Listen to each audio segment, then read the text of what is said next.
desde los Squamish de Howe Sound hasta los Haida de las Islas Reina Carlota. Los pueblos originarios a lo largo de la costa oeste de Canadá tienen historias tradicionales sobre una enorme serpiente marina de 2 cabezas con poderes místicos, conocido por los Kwakwaka'wakw de la isla de Vancouver como Sissy Oodle.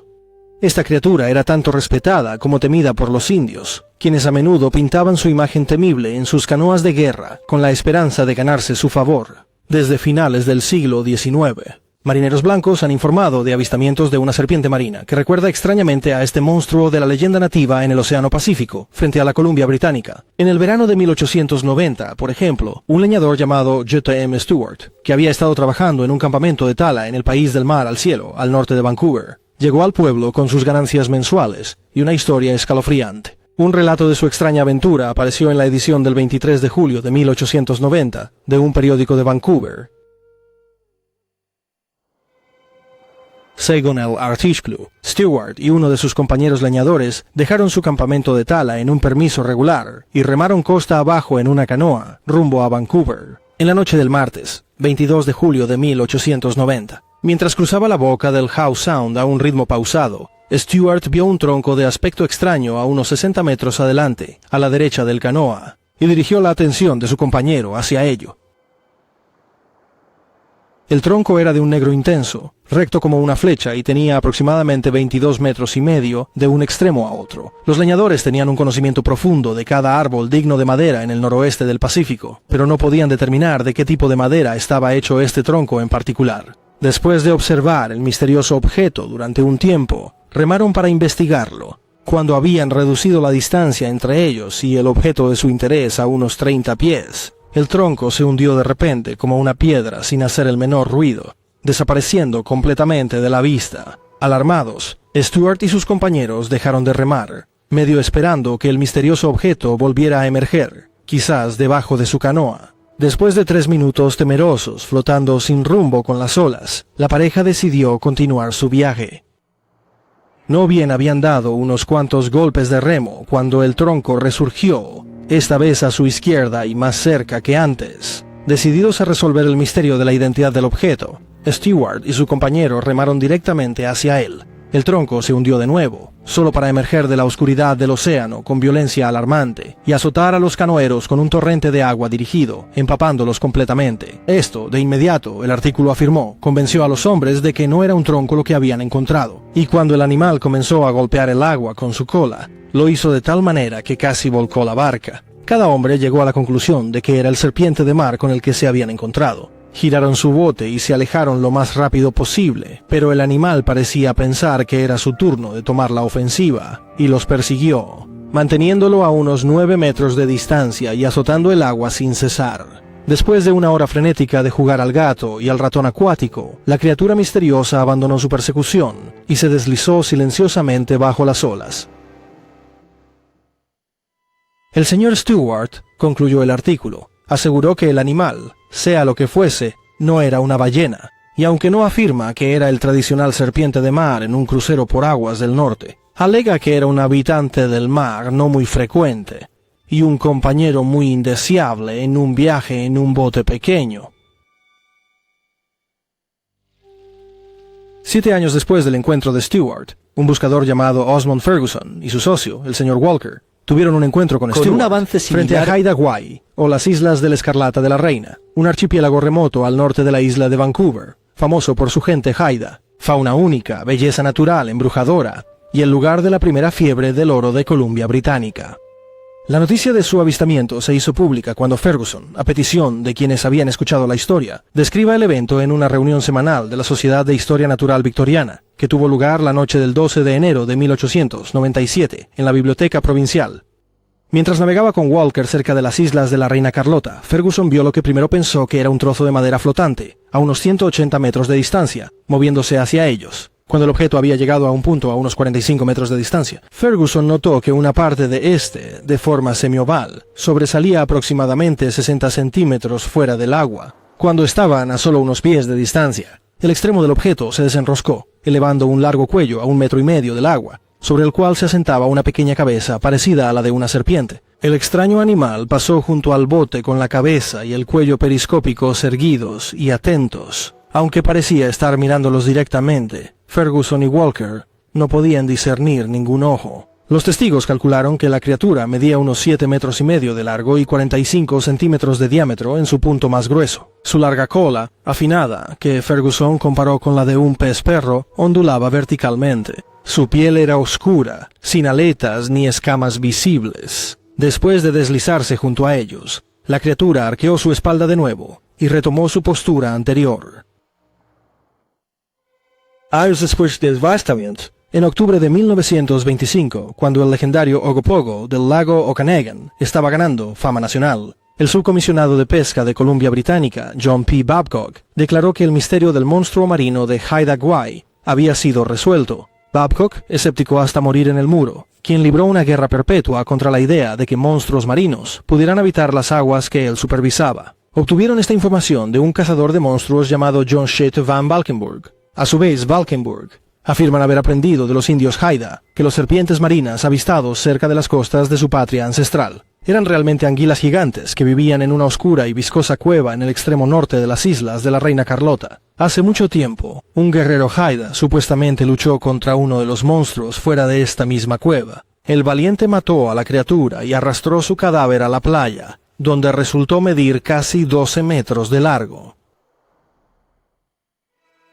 2 años después del encuentro de Ferguson y Walker, 5 prospectores australianos avistaron un supuesto serpiente marina cerca de China Hat, una pequeña isla con forma de cono en el pasaje interior cerca del pueblo Tsimshian de Klemtu, a unos 240 kilómetros al oeste de la isla Moresby en Haida Gwaii. Los buscadores habían pasado el invierno anterior buscando oro y cobre en Rotherley, Isla Princesa Real, y acababan de comenzar el largo viaje por el pasadizo interior, con el fruto de sus esfuerzos, cuando vieron algo inusual en el agua. Uno de ellos, llamado Robert Noel, describió la experiencia a un reportero, quien publicó su relato en la edición del 9 de mayo de 1899 de un periódico de Vancouver.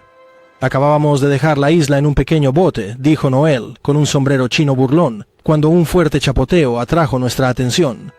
A no más de 30 metros de nosotros, lo que al principio parecía ser un pez muy grande, estaba casi en la superficie del agua. Logramos acercarnos un poco más cuando uno de mis compañeros gritó que era un serpiente de mar. Luego vimos claramente que nuestro pez de aspecto extraño medía casi 3 metros de largo y que tenía un cuerpo tan grueso como mi muslo. Su cabeza se parecía un poco a la de una foca. Mientras lo observábamos, la serpiente se deslizó por la superficie del agua a una velocidad bastante rápida. Uno de mis compañeros levantó su arma al hombro con la intención de dispararle al serpiente, pero antes de que pudiera apretar el gatillo, se levantó del agua y en un segundo desapareció. No vimos más rastro de ello. Los hombres que estaban conmigo en ese momento han viajado por la costa durante algún tiempo, pero nunca vieron algo como el pez que descubrimos. Contamos nuestra historia en varios lugares de la costa, pero la gente pensó que estábamos inventando. Siento confianza de que nos encontramos con una serpiente marina real, y muy grande además. El cambio de siglo hizo poco para calmar la oleada de avistamientos que había caracterizado la década anterior. Monstruos marinos siendo reportados con frecuencia casual en el noroeste del Pacífico a lo largo de los inicios del siglo XX. Un domingo, en septiembre de 1905, por ejemplo, un canadiense llamado Philip Welch presenció algo inusual en las aguas del noreste de la isla de Vancouver. Ese día, Welch estaba pescando con su amigo en la desembocadura del río Adam, un canal que desemboca en el estrecho de Johnstone, que a su vez separa la isla de Vancouver de las islas de la costa noroeste. En ese momento, el río era escenario de una gran migración de salmones, en el que miles de salmones del Pacífico abandonan sus hogares oceánicos para nadar río arriba por un río de agua dulce con el propósito de desovar. Mientras Welch y su compañero esperaban pescar truchas, la migración de los salmones arruinó cualquier prospecto de un viaje de pesca exitoso. El difunto oceanógrafo y criptozoólogo canadiense Paul LeBlanc describió lo que sucedió a continuación en un artículo de 1993 para la revista Western History, Montana. Aunque eran solo las 9 de la mañana, los pescadores decepcionados se resignaron a regresar a casa cuando vieron aparecer un largo cuello a unos 180 metros detrás de su barco. El animal se sumergió. Alarmados, remaron hacia la orilla lo más rápido que pudieron, golpeando salmones con sus remos en cada golpe. La criatura reapareció a unos 30 metros por la popa. Estaba ganándoles terreno cuando una vez más se sumergió y no volvieron a verlo. El animal tenía un cuello largo, de 6 a 8 pies de altura, que sobresalía del agua. El cuello, del tamaño de un tubo de estufa, se estrechaba de un diámetro de 50 centímetros a unos 25 centímetros en la cabeza, que era algo así como la de una jirafa. La criatura miró hacia arriba y hacia abajo por el estrecho de Johnstone, girando su cabeza de un lado a otro, dándole al hombre una buena vista de ella. Welch notó dos protuberancias en su cabeza, de unos 12 centímetros de altura y redondeadas en la parte superior. Se podían ver claramente las fosas nasales, pero los ojos eran difíciles de detectar. No se veía crin ni pelo de ningún tipo. El animal era de color marrón. Los lectores pueden observar que la dificultad de Welch para distinguir los ojos de la criatura coincide con la descripción de Ferguson del monstruo de Howe Sound. Aún más intrigantes son los dos bultos que Welch notó en la parte superior de la cabeza de la criatura, las cuales evocan los llamados cuernos del poder que invariablemente adornan los cráneos del Sisiutl en el arte indígena. La última avistamiento de serpiente marina del Pacífico canadiense alrededor del cambio del siglo XX es tanto el más emocionante como el más decepcionante. De acuerdo con un artículo en la edición del 25 de marzo de 1908 del Winnipeg Weekly Free Press and Prairie Farmer, un pequeño serpiente de mar fue capturado en los rápidos Oculta, al norte de la isla Sonora, a unos 32 kilómetros al noroeste de Campbell River, isla de Vancouver, no muy lejos de un remolino estático llamado el Agujero del Diablo. Un grupo de pescadores encontró a la criatura tomando el sol, cerca de la superficie del agua. La atraparon con una red y la mataron con un cuchillo.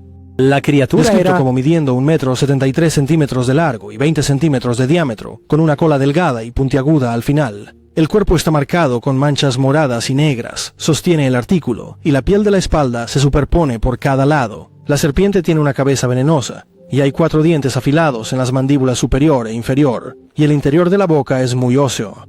El animal presentó una lucha feroz e intentó morder a sus captores varias veces antes de ser abatido. El cadáver fue llevado rápidamente a Vancouver y expuesto en el paseo marítimo en el extremo norte de Gore Avenue. Un artículo en el Vancouver Daily Province, Alabama. Clasificado en la exposición del Frente Marítimo.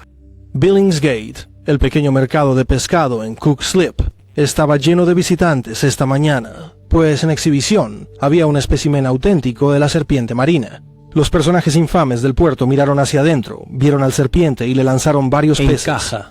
Los pescadores se comprometieron y los coleccionistas de curiosidades intentaron robar partes del marino. Como una anguila. Se tiene la cabeza de una serpiente. En conjunto, la criatura ofrece una apariencia sorprendente. Hay mucha especulación a lo largo del puerto sobre lo que realmente es el animal. Y la opinión general es que es un pez lobo, del cual se han capturado muy pocas muestras. Aunque el monstruo de los rápidos Oculta bien podría haber sido un lobo de Bering, un animal acuático de aspecto horrendo, que ocasionalmente deja sus refugios subárticos por el noroeste del Pacífico. Lo mismo no se puede decir del monstruo de 7,5 metros visto cerca de Haida Gwaii, el coloso de 22,5 metros avistado en Howe Sound, o las aterradoras criaturas del pasaje interior y el estrecho de Johnstone. Serpientes acuáticas misteriosas similares a estas siguieron siendo reportadas a lo largo del siglo XX en las gélidas aguas de la costa oeste de Columbia Británica, dando origen a la leyenda del serpiente marina, que pasaría a ser conocido como Cadburosaurus.